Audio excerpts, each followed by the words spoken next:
you. We are blessed to have visitors here with us this morning, and I'm so grateful that you've come. And I want you to feel comfortable. I try not to, now my friends all embarrassed, but I try not to embarrass folks who are visiting. And I want you to know that I understand not everybody agrees on every point, and that's fine. If you have a disagreement, I'm willing to listen. I'm trying to learn more. And it's okay if you don't agree. Nobody's going to get after you. You know, we're just trying to study and learn the truth to the best of our ability. And if you have your Bible, I think I'm going to ask you to be turning, first of all, to 1 Peter 3, 18 through 21. We'll have a prayer here in just a moment. I figure that we'll probably have some more folks come in just a moment. I'm not going to pass this around, but I want to show you this to y'all. Y'all remember last week I showed you that Herty cup, you know, with the turpentine dripped into it. And I told you that used to be a big industry in the southeastern United States. I actually have some longleaf pine that is filled with that turpentine resin stuff, and they call that fat wood. All right, and they call it fat wood. It's a good fire starter. You can just put a match to this, and it'll light right up. It's filled with resin, you know, turpentine resin and so forth. And it's kind of neat to smell it. So afterwards, if you want to, it smells like a big pine tree, you know, it smells a little turpentine, but it's kind of neat. And so that's kind of one of our show and tells today. And again, we're going to have a prayer here in just a moment. I wanted to tell you one thing before we have that prayer. You know, educators tell us that there are different levels to thinking. And the lowest level, and the level where we as teachers sometimes stay if we're not careful, is just remembering and comprehension. That's the easiest level of thinking. And if you ever see a teacher that starts having questions that just begin with who, what, when, they're staying too much on the low end of things, all right? So just basic remembering and comprehension is the lowest level of thinking. Not that it's bad, it's just realize that you're not really stretching yourself when you do that. The higher levels of thinking are when you start having to apply what you've learned, or evaluate, you know, judge the meaning of something, the value of something, the meaning of something, or recombining things into something that's kind of new. Whenever you do that, now you're stretching your brain and you're getting better, you're getting sharper. And I had a lot of fun with Sandra the other day because she's very kind, you know, she gives such gracious words. And she said, John, I'm really enjoying the class, but my hair feels like it's on fire. And and what that means is whenever you get that feeling, you know, your brain's hurting a little bit, it means you're stretching, and I'm asking you to do something that is pushing you a little bit. And that's actually a good thing. That helps us to get better. And so just be keeping that in mind as we move into the class today. And so before we begin, Colby, it's really good to have you here, brother. Would you mind wording a prayer for us? Lord, we come before you today. Thank you that you give us on a daily basis. Lord, we thank you for this building and we get to come here and study your word. Thank you for Mr. John and his willingness to teach us, his ability to teach the truth, Lord. Thank you for everything, and most of all, we thank you for your son. Amen. So we are on the process of finishing up radiometric dating and moving into a more particular examination of Noah's Ark. And I have one last exercise that I want to show you on radiometric dating. And I gave you that little explanation of thinking because I'm going to push you just a little bit, all right? And so if you take a look up here, here is a piece of granite, just common granite. And let me say that all granite is at least a little bit radioactive. You know, we always go, ooh, radioactive, I don't want to touch it. But you need to be aware that radioactivity is all around us. You have carbon-14 radioactive, carbon-14 in you. That's just a part of the food chain. There's no getting away from it. And typically, granite has uranium-238 in it, which slowly decays into lead, right? Lead-206 to be specific. Inside of granite are zircon crystals that kind of look like this, all right? And what I want you to think about on the zircon crystals is that as uranium-238, which is in zircon crystals, as it decays, into lead, it leaves marks, microscopic marks in the crystal. It leaves fission tracks, which kind of look like this, or something that's called radio halos. But just for right now, think about fission tracks. And the more fission tracks you see, generally speaking, the more decay has happened. Does that make sense? So as uranium decays into lead, it leaves behind fission tracks. And if you take a look at that, the more tracks you see, the more decay has left.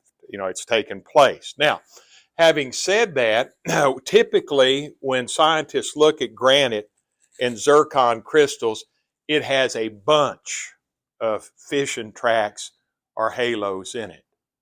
And that would tend to indicate lots of radioactive decay over a long period of time.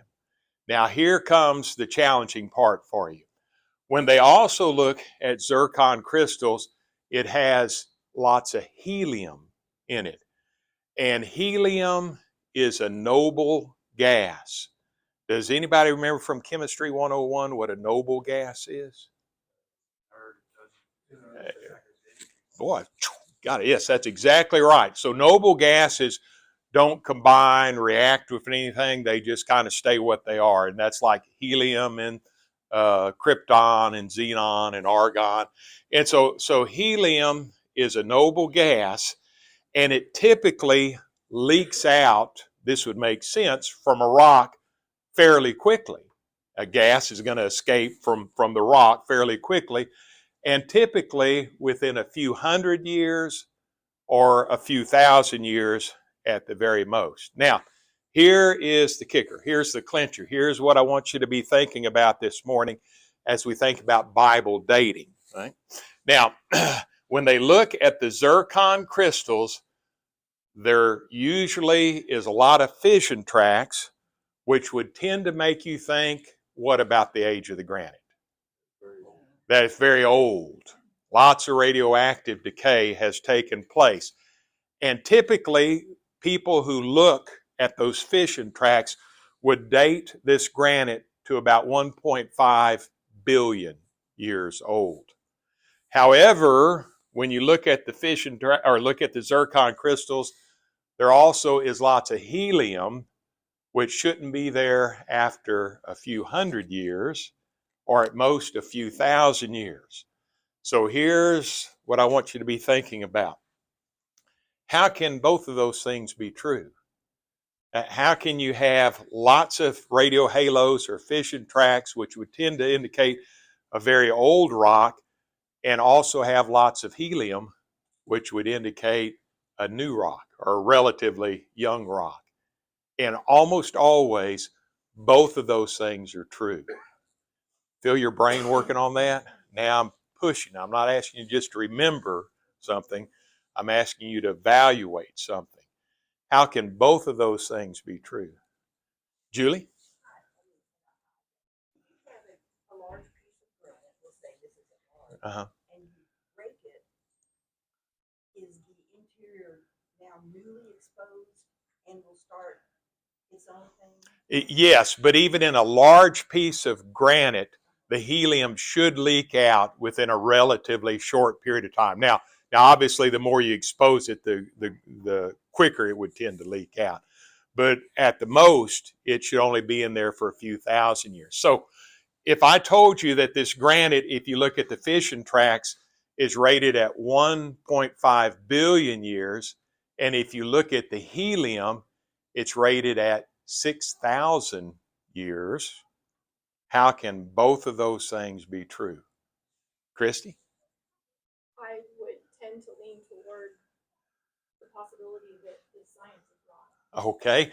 It may be that there's something going on that we don't know about yet. Or just that, they're giving absolutes, but maybe we shouldn't be dealing in absolutes. Maybe we should be dealing in, possibilities. Yeah, yes. That is a very good point, because one of the things I'm going to ask you to try to bear in mind is the importance of being humble, realizing what you don't know. Do y'all remember, if you were here last week, I gave you that example from my life of the degospelized cottonseed meal, and I didn't know about that. and I realized that there was a whole nother thing I hadn't even thought about. And importance of humility, understanding that there's a lot you don't know, that there are possibilities and we can take some guesses. Or as Lynn Angel said when he was in the class last time, he said, or something you're not even thinking about yet. So that's a possibility. Yes, Daniel? The obvious answer for us is that that's creation. All right. When it was created, Adam, how old was Adam when he was created? Well, he was 1 day old. But how old did he How look? old did he look? Yes. So we don't know what process, if you're a Bible believer, if you believe in God, you don't know what chemical or physical processes God used in creation, within creation, that maybe affected this. Do you remember what God said to Job? Where were you?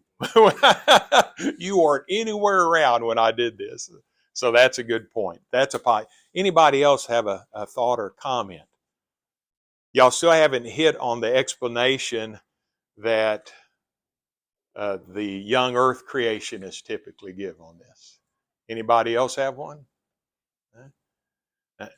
So their other possibility is maybe the rate of decay hasn't always been steady. So we say this is the rate that uranium typically decays into lead, but if you believe in Noah's Ark and the flood, might that have affected the rate of decay? Have there been processes in effect that have affected the rate of decay? The helium shouldn't be there, but there's also a lot of evidence of decay. Maybe the rate of decay hasn't always been constant. Maybe something has affected it. Yes, Kieran? I was gonna say, like, I looked it up, and it says, like, what we're doing with kind of like half-life and that kind of abbreviation. It says, no, half-life itself is not a constant. Half-life is trying to have a period of time, not a theorem. However, the concept of half-life is derived from and applied with scientific mathematical frameworks such as exponential decay, which is a statistical decay and is not actually actual. So it may not be as steady. And in fact, if you think about what the Bible teaches us, beware of thinking that all things remain constant. All things remain the same. There's an entire section about like decay and half-lives, and they're expecting it to stay the same decay the entire time. But the thing is that you tend to someone else mentioned, you could break the rock apart. It could be messed with. It could have different. Maybe groundwater leaching might affect things, possible. All rocks are composed of different materials, and no rock is the same. They can have similar like ratios, but they cannot be exactly the same unless they're from the same rock. So maybe what we need to remember is that there's a lot we don't know yet. Keep too many unprovable, unknowable assumptions may be involved. Just something for you to chew on. So you'd say that probably that what we're all talking about is theoretical. Yes, that's. I mean, none of us were around 1.5 billion years ago. Yeah. But I'm saying, as opposed to, we do know the speed of gravity. Yeah, that's. But we don't know what we're talking about. These are assumptions. To me, is what it sounds like. And so there may be unprovable, unknowable assumptions, and part of wisdom is recognizing that. So take a look then at 1 Peter 3, chapter 18, and we're going to begin moving into a discussion of Noah's Ark. And it's interesting to examine religions and see where religious people are in their thinking on the global flood and Noah's Ark. If we polled all religions in America today, what percentage of folks who identify themselves as Christian would say that they also believe in Noah's Ark and the global flood? Any guesses on that? What do you think, Jason? Less than that. Oh, and that is true for most of the major denominations. It's usually around 40%. So that was a very accurate guess. Now, what's interesting is when you look at the more conservative religions, what we might call evangelical religions, then the percentage of folks who believe go way up. It's interesting also to compare ethnicities. For example, in black churches, the percentage of folks who believe in Noah's Ark and the flood is much higher than it is in predominantly white churches. Now, I'm not enough of a sociologist to explain all that. I just know that's what the recent polling says. So, more conservative religions and certain ethnicities tend to have a stronger belief in Noah's Ark and the flood. And obviously, I'm a believer in Noah's Ark and the flood. I want to make that very clear. So let's take a look now at 1 Peter 3, 18 through 21, and see how the story of Noah and the flood relates to our plan of salvation that God has left for us. And who fills up? David, you're new in class. Do you mind reading in class? Nothing like the teacher picking on you first go around and say 1 Peter 3, 18 through 21. Christ also died for sins once for all, the just for the unjust, so that he might bring us to God, having been put to death in the flesh, but made alive in the spirit, in which also he went and made proclamation to the spirits now in prison, who once were disobedient, when the patience of God kept waiting in the days of Noah, during the construction of the ark, in which few, that is, 8 persons, were brought safely through the water. Pause for just a second. If you believe that, then would y'all also agree that somewhere way back down the line we're all related to one another?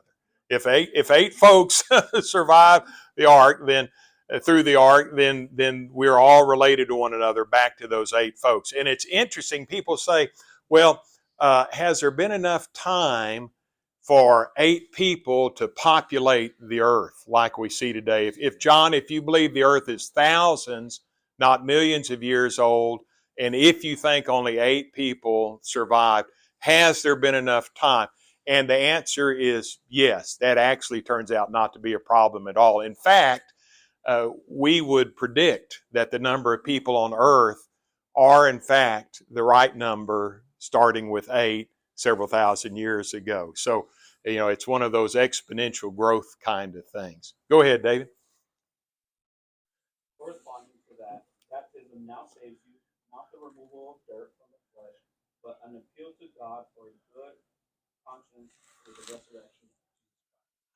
So what is the significance of those verses in explaining the relationship between Noah and the flood and our salvation? In other words, if you were putting this into your own words, if you were giving your own commentary or your own explanation, and I know on Wednesday night that Mitch is teaching this, can you tell me how you would explain this verse and the meaning and significance of this verse? Jason, is that a finger up? No, I was just thinking. Oh, God, don't do that, brother. Is there somebody who perhaps would make an explanation for me there? Mitch, since you're teaching it, but nothing like Brother Evans focusing on you here, how would you explain the significance and meaning of those verses to us in your own words? The connection between baptism and Noah's Yes. flood. I think what he says is that he describes a connection between water and salvation that either Noah and his family. These folks were saved. The salvation that we experience. And that in both cases, we came into contact with that water by faithful obedience to what God. Excellent. I think you nailed the point exactly. And the reason why I'm bringing this up is I had a call one day, this several years ago when I was still full-time preaching here, where a fella said, I read your recent bulletin article on 1 Peter, or it wasn't on 1 Peter, but it was on baptism. And I just want you to know that the Bible doesn't say that you need to be baptized to be saved. Nowhere does it say that. And I read 1 Peter 3, and there was a little silence. It doesn't say that. I'm reading it to you. Have you ever believed something so firmly, and then somebody shows you that you're wrong on it, and you still won't accept it? I mean, you can't force somebody to accept it. But would y'all agree with me that these verses are so plain about the connection between water and baptism and being saved that it's really hard to get around? You really have to fight to get around those verses. So Noah and his family were saved on the ark through the water, and because of faithful obedience, which I think was the key point in what you said there, Mitch. And in the same way, when we respond in baptism, it's not, I don't know of anybody who thinks we earn our, I pray nobody thinks we earn our salvation by the works we do, but it's a response of faithful obedience to what God has asked us to do. And would you also agree with me that all of the verses in the Bible treat Noah's Ark and the flood as a real event, not mythology or a fable or a fairy tale? Because many folks believe that it is. Even folks who identify themselves as Christians think that it's mythology or a fable or a fairy tale. So I'm just asking y'all to think about that 1 Peter chapter 3. And I always tell folks, if you haven't been baptized, I sure would encourage you to do it. And some folks, it's amazing to see how different people feel about responding to the gospel call. Sometimes they'll come forward at the end of a sermon, and that doesn't bother them, and they're glad to do that, and probably most of us did that. And some folks don't have any problem with that. I have to tell y'all that some folks are mortified by doing that, and realize you can do it any place, any time, and if getting down in front of folks is something that just petrifies you, then you just get with folks privately to do that. It's not a big deal. I have known people baptized in lakes. I have baptized people in rivers. I know one young lady who was very small and thin who was baptized in a bathtub. Most of us couldn't do that, but she was able to do. I said, "How'd you do that?" She said, "Well, we stopped up." Yeah, I said, "Okay, all right." Anyway, and they kept pushing me. Okay. So people have different ideas and different levels of comfort, and just realize the important thing is to respond in faithful obedience. And if I can ever help you, if I can ever serve you in that way. And I have baptized people as young as 10 years old, and I have baptized people in their 80s. And the good news is, if you still have breath in you, you still have the opportunity to do that. So I hope I haven't preached too long there, but I felt like that was necessary. Anybody have a closing comment or question just on that particular point? Be thinking about that a little bit. By the way, I've had opportunity here in recent weeks to bring some lessons to a community church. And I don't know what all the folks believe up in Medina, Texas. And I've been closing every lesson with Mark 16, 15, and 16, because I'm thinking if you just read the verses, nobody can get too mad at you. And they listen. They don't tell me to stop or anything. And so I just stick with what the Bible says. Just read what the Bible says and do that. And it's hard to go wrong with that, I think. Now, what I want us to do is to begin moving into a discussion of Noah. And does anybody remember what you call the new science that deals with trying to identify biblical kinds of animals and how many there might have been and so forth? What's the name of that science? Yeah, it's a Brahmanology. Some say Baraminology, some say Brahmanology. And that is a new science. And Kieran, I'm wanting you to become a Brahmanologist so that I can say that I know a Brahmanologist, right? But it's too late for the rest of us, but you're still young. Well, you can be a sideline Brahmanologist. So I want to talk to y'all a little bit about biblical kinds. And I want you to realize that modern taxonomy, the way we divide up animals and identify animals, is in a constant state of change, a constant state of flux. That is a man-made organization system. In fact, Harper, I think you told us last time that there are 6 kingdoms, and that's right. Now they identify 6 kingdoms of living organisms. When I was in school, there were 5 kingdoms. See, Jason, you were baptized this last week, weren't you? How exciting is that? I should have had you stand up when I was giving that spiel, all right? Anyway, that's wonderful. That is in a constant state of flux. And realize that Bible kinds and modern taxonomy are not the same thing, not the same thing. And I gave y'all a warning, a mistake that I hear a lot of preachers make, and a lot of Christians, because we were taught this when we were growing up, is you will hear preachers say, well, different species of animals, what makes a species is that they can't interbreed. And that is hugely incorrect. Lots of different species can breed with one another. Species is a man-made organizational system, and there is lots of interbreeding. Isn't that right, John? There's lots of interbreeding among different species.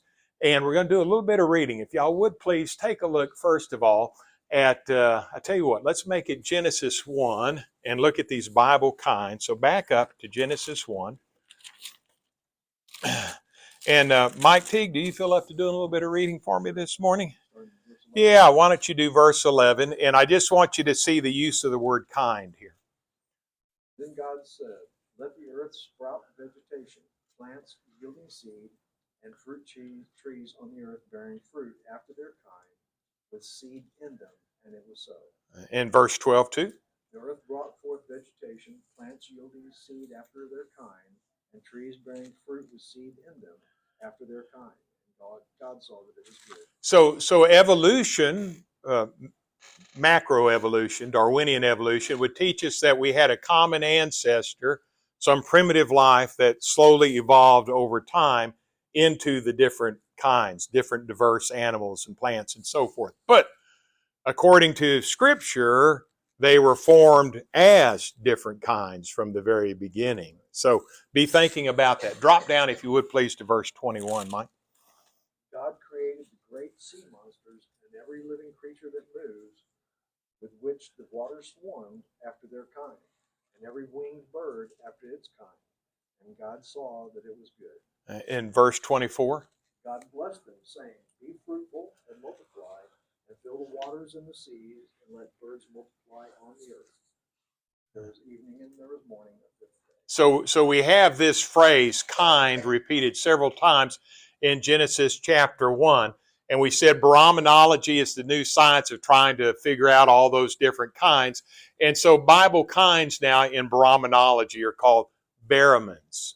And I want y'all to think about different kinds of animals. Have a little test for you here. Can you cross a donkey with a zebra? You're afraid to commit. If you have your smartphone, look up a zonkey. All right, so the answer is yes. A zonkey is a cross between a zebra and a donkey. Can the zonkey breed? No, zonkeys are sterile. Why is that? What's the limit? When do you reach a stopping point in different kinds? Do you remember, Reed? That's exactly right. So you have an even number of chromosomes in a zebra and an even number of chromosomes in a donkey, but when they cross, a zonkey has an odd number of chromosomes, and you can't divide it evenly by 2. So you can't have the male and female. So that usually is the limit. Let me see. Let me give you another one now. Can you cross a polar bear and a grizzly bear?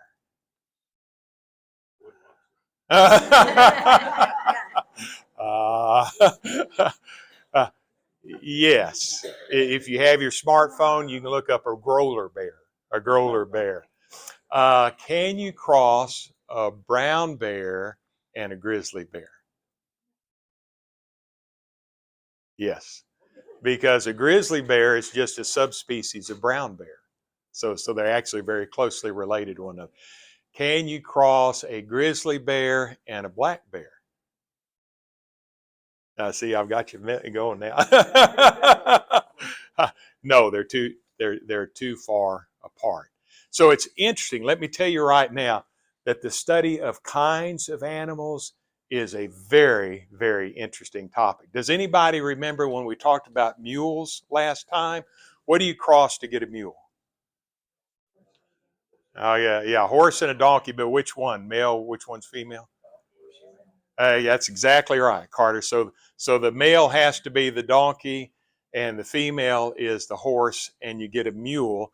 But if it does, it will work the other way, but you get kind of an inferior animal. So if you cross, the male horse and the female donkey, anybody remember what you call that animal? Henny, a henny. But it's got some undesirable characteristics. Had you ever heard of a henny? Think about what's a female mule called? A jenny. All right. So anyway, so a henny. So, okay. Yes. Would a zebra and a donkey? Excellent question. Okay. Excellent I question. get that you can. Yeah. Science Yeah. can. Theoretically, you can. But yes, that is actually an outstanding question. And the reason why is the general rule is this. As long as there is a sufficient breeding population of both kinds of animals, they almost never will cross. Where they do in nature is when, for some reason, you get just a few of one kind of animal and a bunch of the other kind of animal. Let me give you an example of this. Can all species of wolves interbreed? See, I've got you scared now. All right. Yeah. All species of wolves can pretty much interbreed. So, how about coyotes and wolves? Dogs and wolves? Yes. Now, here's what happened, Mitch, to your question. Red wolves were the native wolf in the Texas area. And red wolves were wiped out, or nearly wiped out. Very, very few red wolves. There probably may not be any pure red wolves left. And when the red wolf population decreased to the point where there wasn't a breeding population of them, they started crossing with coyotes. And so almost all of the, quote, red wolves that are in existence now actually have some coyote blood in them. So as long as there's a sufficient breeding population, they don't cross. It's when one population becomes very small that typically it will happen. Now, here's what I want you to be thinking about. If we have different kinds of animals, barrowmans, think about the different kinds. So there might be a cat kind, but I think we would all agree that that would be completely separate from the dog kind. You can't cross those two. Now cats typically, most of them, some, not all, but most can interbreed. And dog kinds, you have dogs and wolves and so forth, and coyotes, they can cross. But here's something that's interesting. A gray wolf can cross with a red wolf, but a gray fox cannot cross with a red fox. Isn't that interesting? Now, why is that? Genetically, they're not quite similar enough. They belong to two different genuses. This becomes very complicated trying to figure out how many different kinds there are. So we would agree that there's a cat kind. We would agree that there's a dog kind. We would agree that there's a bear kind, but not all bears can interbreed with one another. And there's a sheep kind and there's a horse kind. Goats are interesting because all domestic goats can cross with one another, but not all domestic goats and wild goats can cross with one another. And so this becomes, so Kieran, here's what I want you to figure out as you become a Brahmanologist. This becomes a very complicated subject trying to figure out. Now here, if you're taking notes this morning or writing something down, here's what I want you to write down. Don't forget this. So let's see, somewhere I have it here. Where do I have 7,000? There, here we go. Okay. So let me tell you where the current state of exploration and research is in Brahmanology. As close as scientists can figure out right now, those who believe in the Bible, you would have to get the animals that we see in the world around us, you would have to have about 1,500 separate kinds of animals. 1,500 separate kinds. Is that more or less than you would have guessed? Or about what you would have guessed? Kind of interesting, isn't it? I would have no idea. Yeah. I think I'm kind of there with you. If you can compare it to Noah, the 8 people in the ark, and how many people do we have today? Yeah. I can go with that. All right. So this is now this could this change? Could they come up with new information? Sure. I'm just wanting you to know where the thinking is right now. 1,500 kinds of animals. Now, remember on the ark, they had 2 of most animals, but what did they also have? 7. And we had that debate about, did 7 mean 7 total, or did it mean 14? 7 males and 7 females. If you assume that it meant 14, which is kind of where I am in my thinking, 7 males and 7 females. And if you take a look at the animals that are clean and unclean, Brahmanologists would say the total number of animals on the ark was about 7,000. 7,000. Is that more or less than you would have guessed? So 1,500 kinds, 7,000 total, and then people go, well, you can't have 3 zillion species of animals, da da da da da da da da. Hang on just a second, Chris. On the ark, remember, species is a modern conception. We're talking about Bible kinds. And so how much room on the ark would 7,000 animals, given a reasonable sized place for them, and their food, and their water, for a year on the ark, how much of the space on the ark would that actually take up? Those of you, how many of y'all have visited the ark in Kentucky? How much room would that actually take up? About half of the room on the ark, which is less than I would have guessed. Yeah, yes, Chrissy, go ahead. This was in defense of what you're saying. Oh, okay. The Ark Encounter estimates it depicts about 1,400 different kinds of animals on its exhibit based on a biblical worldview, with a total of approximately 6,744 individual animals on board. This estimate includes both living and extinct kinds of land-dwelling and flying, air-breathing animals, with the Ark Encounter's designers focusing on representing the ancestral kinds from which modern species are thought to have descended. All right, very good. So, and now you know where I got this information. Anyway, so and I actually rounded them up a little bit because not everybody agrees with that point. Not every Brahmanologist agrees with that point. But would y'all agree that that's probably less space on the ark than what you were thinking about? So I know we're almost out of time. Boy, time gets away from me in here. So take a look, if you would, please, at Genesis chapter 7. Genesis chapter 7. And how much time? We got like 2 minutes. Does that sound right? 5 minutes. 5 minutes. Okay. Ooh, just right. Just right. So let's do a little bit of reading and talk about the ark for just a moment. And this is going to be Genesis 7. And we're going to pick up the reading in verse 13. Genesis 7 and verse 13. And Rachel, do you fill up the reading this morning for me? Thank you. On the very same day, Noah and Noah's sons, Shem, Ham, and Japheth, and Noah's wife, and the 3 wives of his sons with them, entered the ark, they and every beast after its kind, all cattle after their kind, every creeping thing that creeps on the earth after its kind, every bird after its kind, every bird of every sort. And they went into the ark to Noah, 2 by 2, of all flesh, in which is the breath of life. So those that entered, male and female of all flesh, went in as God had commanded him, and the Lord shut him in. And the flood was on the earth 40 days. The waters increased and lifted up the ark, and it rose high above the earth. The waters prevailed and greatly increased on the earth, and the ark moved about on the surface of the waters. And the waters prevailed exceedingly on the earth, and all the high hills under the whole heaven were covered. Pause for just a second. When y'all see a diagram of the ark, for example, in a book, doesn't it usually look like this? You know, it'll have kind of look like a bathtub sort of thing. This is probably not correct. We're going to take a look at that next week in more detail.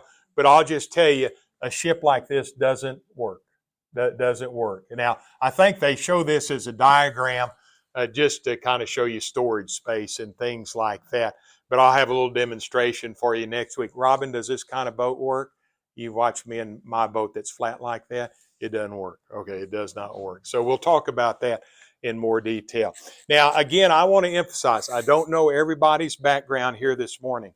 I don't know what you believe, what your convictions are. It's fine If we don't agree, all we're doing is studying right now. But I do want us to see what the Bible teaches, what the Bible plainly says.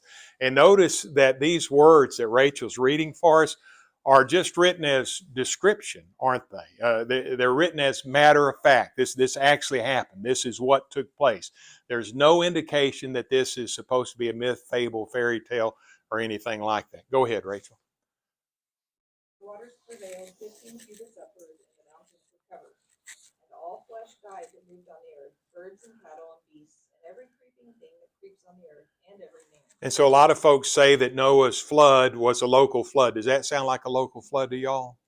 Not in that verse, does it? Go ahead. All in whose nostrils was the breath of the spirit of life, all that was on the dry land died. So he destroyed all living things which were on the face of the ground, both man and cattle, creeping thing and birds of the air. They were destroyed from the earth. Only Noah and those that were with him in the ark remained alive. And the waters prevailed on the earth 150 days. How long were Noah and his companions, his family, on the ark total? Does anybody remember that from maybe previous studies? Yeah, around right at a year. That's right, just a few days past. And we'll take a look at that timekeeping on another lesson. Go ahead. Then God remembered Noah and every living thing and all the animals that were with him in the ark. And God made a wind to pass over the earth, and the waters subsided. The fountains of the deep and the windows of heaven were also stopped, and the rain from heaven was restrained. The waters receded continually from the earth. At the end of 150 days, the waters decreased. Then the ark rested in the 7th month, the 17th day of the month, on the mountain of Ararat. I want y'all to notice one key point in the last reading that Rachel had for us. Does it say it rested on Mount Ararat? What does it say?